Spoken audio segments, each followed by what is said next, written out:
She played dumb to keep the discount, but is she the one being taken advantage of here? He started flirting with her at the register, and she just smiled and pretended not to notice.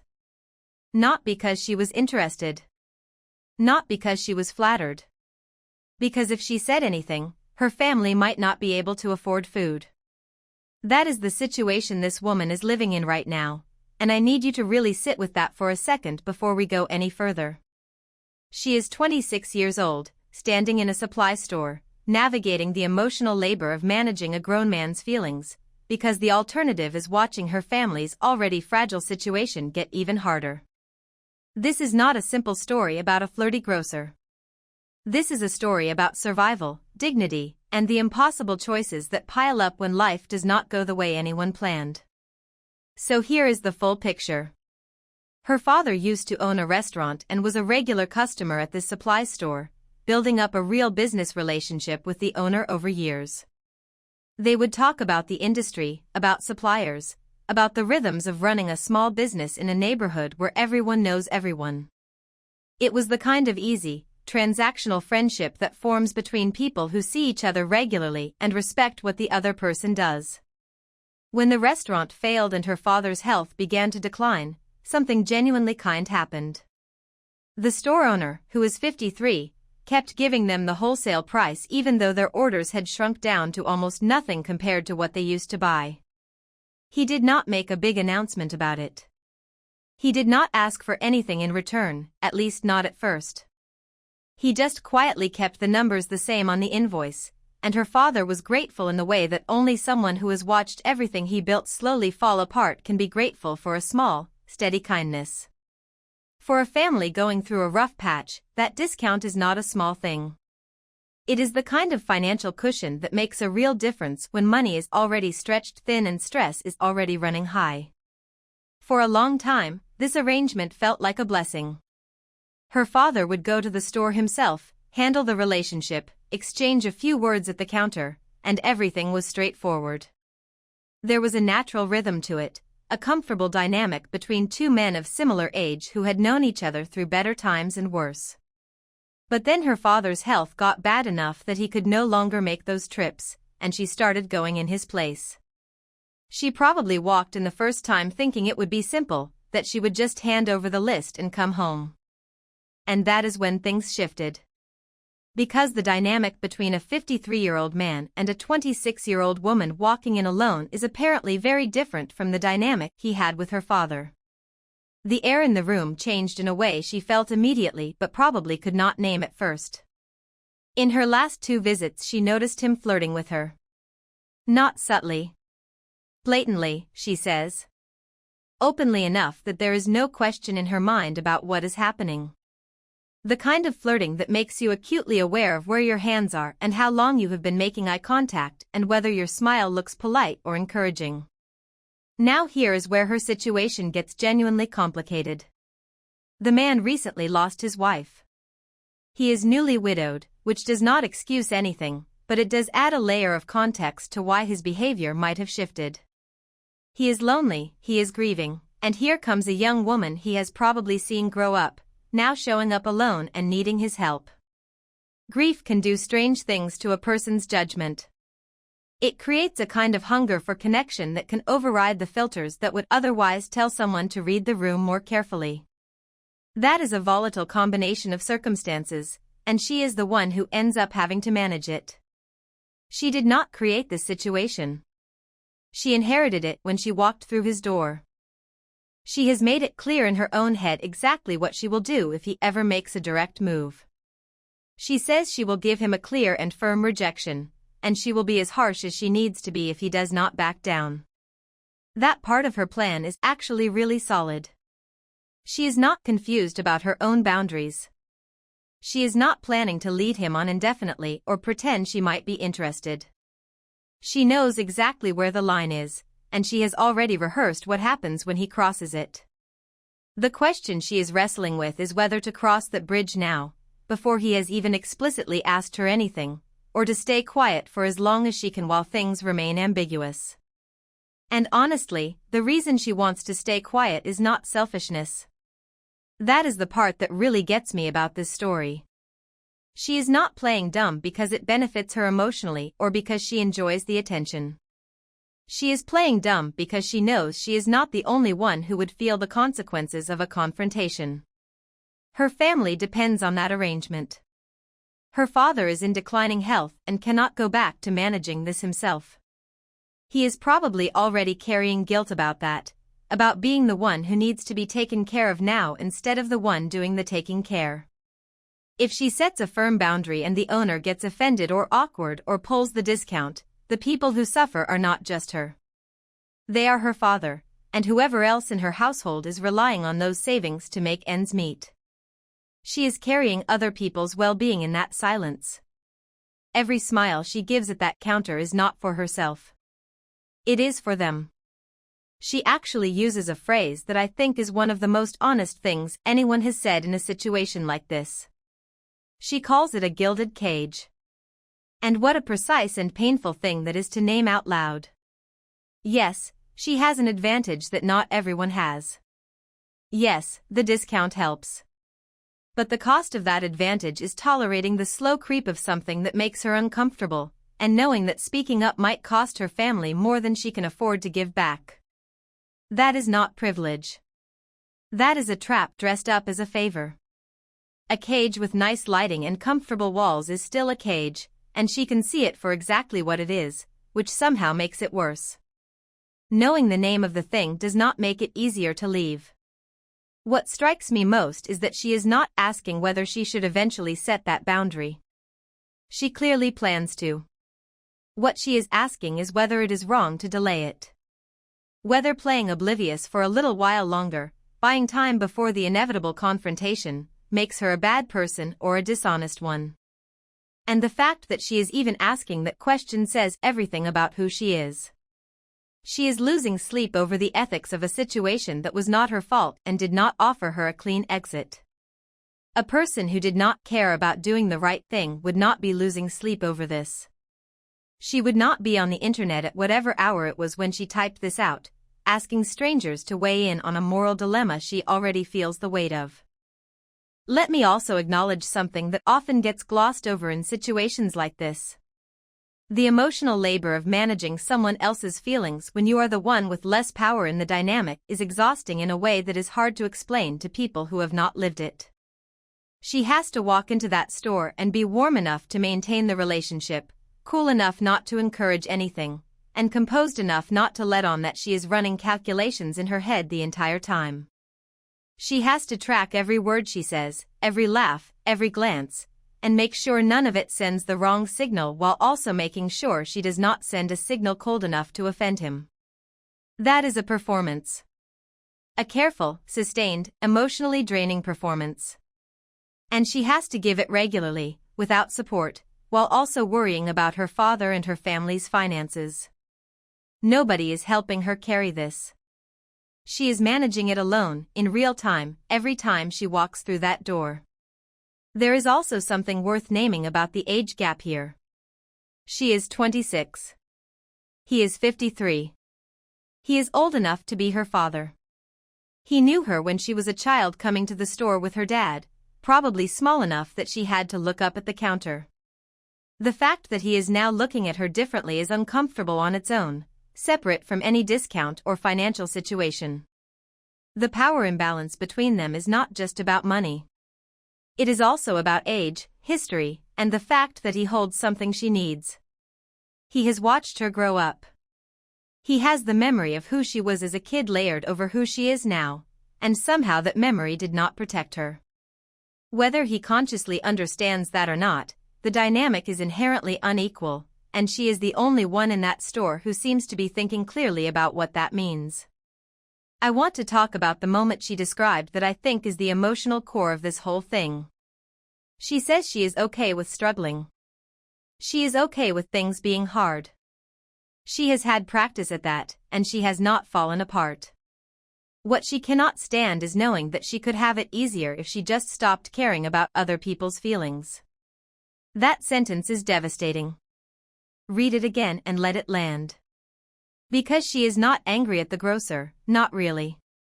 She is angry at a situation that punishes her for having a conscience. The easier path exists. She can see it. She just does not want to take it, and she hates that she has to even weigh it against the path that is harder but feels more like herself. This is a woman who has clearly been through a lot. She mentions landing relatively high-paying jobs but struggling to keep them. She is not someone who has coasted through life on luck or family connections. She has been trying, and things have been hard in multiple directions at once, the kind of hard that compounds and compounds until you can barely remember what easy felt like. The fact that she is now in a position where her family's food costs depend on the goodwill of a man who is flirting with her is not her fault. It is the result of a long chain of hard circumstances that all converged in this one uncomfortable situation. She did not engineer this. She just showed up. And I think that is what makes this story hit so much harder than it might seem on the surface. On paper it sounds almost trivial. A guy flirts, a girl plays dumb. But underneath that is a real person navigating the collision of financial fragility, family responsibility, physical discomfort, and the quiet moral weight of knowing that her choices have consequences for people she loves. She is not just managing her own feelings. She is managing an entire household's exposure to risk every time she walks into that store and decides how to hold her face. None of that is simple. None of that is trivial. So let me give you my honest take. She is not the asshole here, not even close. Playing it carefully in the short term while she figures out her options and builds up enough stability to handle the fallout of a confrontation is not dishonest. It is practical. It is the kind of decision that people with real responsibilities and real stakes have to make all the time. The alternative, which is blowing up the arrangement immediately out of principle and leaving her family to absorb the cost, would be a lot easier to justify if she were only responsible for herself. That said, this situation has a shelf life. Playing oblivious works as a temporary strategy, not a permanent one. The longer it goes on, the more complicated it gets, and the more leverage he might feel like he has built up. She knows this, which is why she already has her rejection speech ready. The plan she described is actually the right one. Hold the line quietly for now, stay alert, and the moment he crosses from flirting into something direct or something she cannot reasonably ignore, she shuts it down firmly and without apology. And if he pulls the discount after that, then the truth comes out about what the discount really was. Not a kindness. A setup. And she will have lost nothing except something that was never freely given. She is smarter than this situation, and I think she already knows that. What she needed was someone to tell her she is not a bad person for playing the hand she was dealt while she figures out how to get herself a better one. She is not. She is doing the best she can, and that counts for a lot. She had 2 affairs, destroyed their family, and 15 years later still won't say sorry. 9:52 p.m. She came home one day and her entire family was different. Not in the way families change gradually over time, with kids growing up and parents getting older. In the sudden, irreversible way that only betrayal can cause. And the person who caused it was his mother. His mother had an affair. His father, a loyal and devoted man who had built a life for his family and loved his wife fully, found out and forgave her.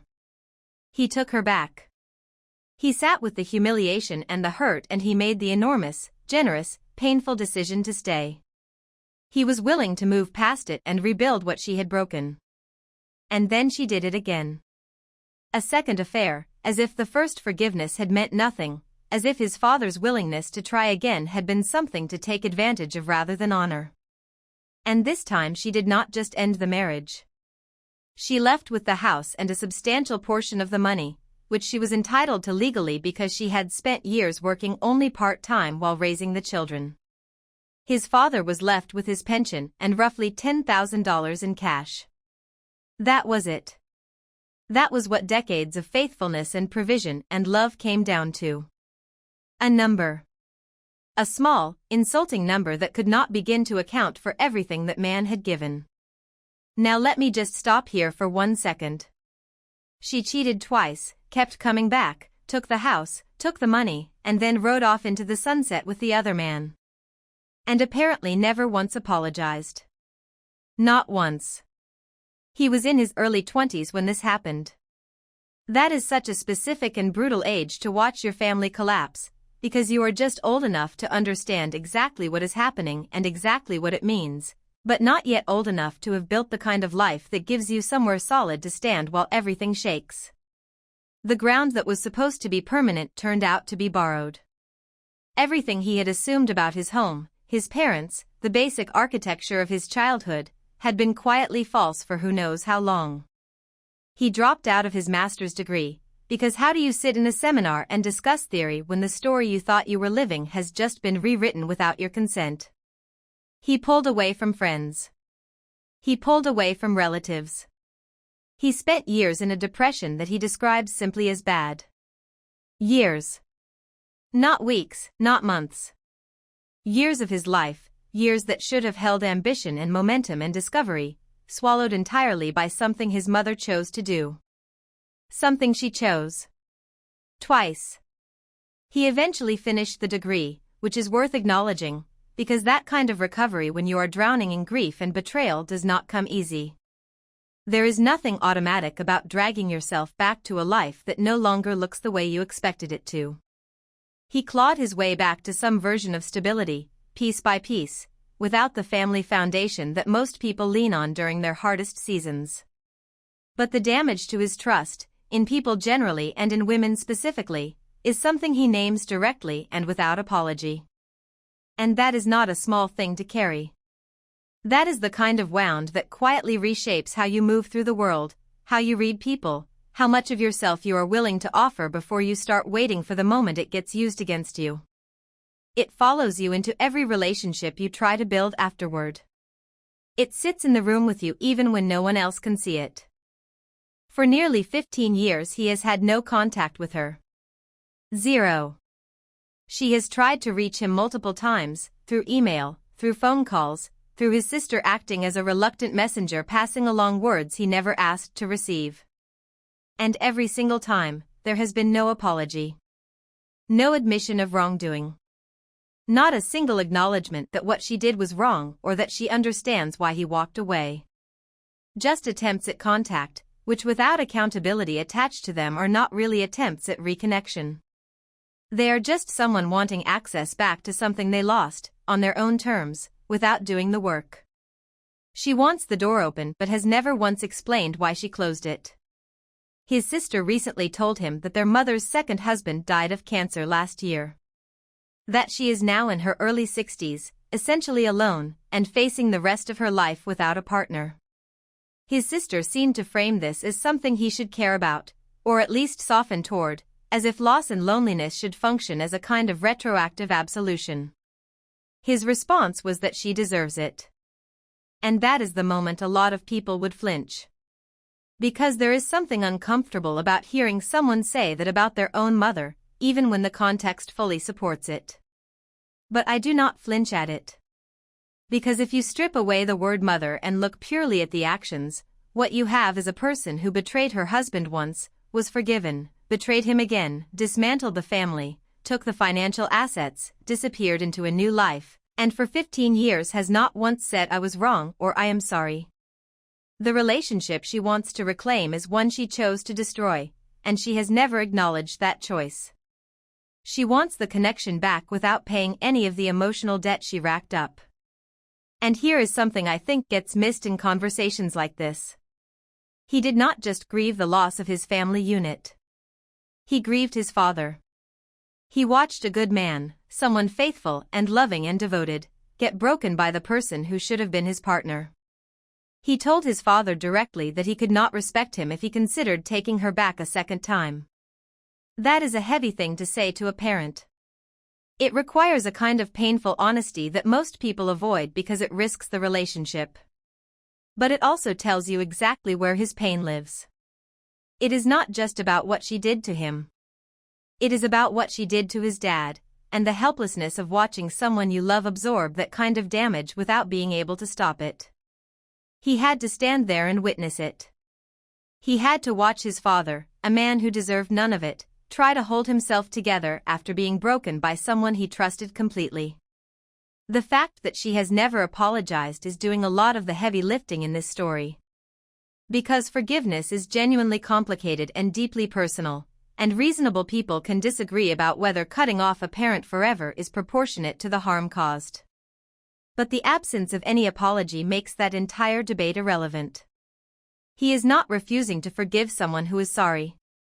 He is refusing to pretend nothing happened for someone who has never admitted that anything did. Those are completely different situations, and people constantly confuse them. So here is where I land on this. He is not the asshole. Not even slightly.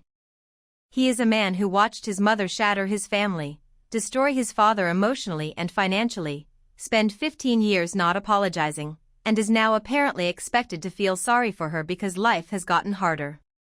The audacity of that expectation is genuinely breathtaking. The world does not owe someone compassion they deliberately refuse to give others. The disownment was not a rash decision. It was not a dramatic overreaction by someone who did not get their way. It was a deliberate and sustained choice made by an adult who assessed what his mother did, what she never said, and what kind of relationship that left room for. The answer was none. And 15 years of consistency is not bitterness. It is clarity. There is a difference, even if it is an uncomfortable one. My final word on this is simple. Some people earn the distance their children put between them. His mother earned every single mile of it. The fact that she is lonely now is not a reason to reopen a wound she never treated. He does not owe her a relationship she chose to forfeit. He does not owe her comfort she never offered his father. And he does not owe the world an explanation for protecting his own peace. He made his call. It was the right one. Drop a comment below telling me which story hit harder for you, because I genuinely cannot decide. And if you are new here, a like and a subscribe would mean the world.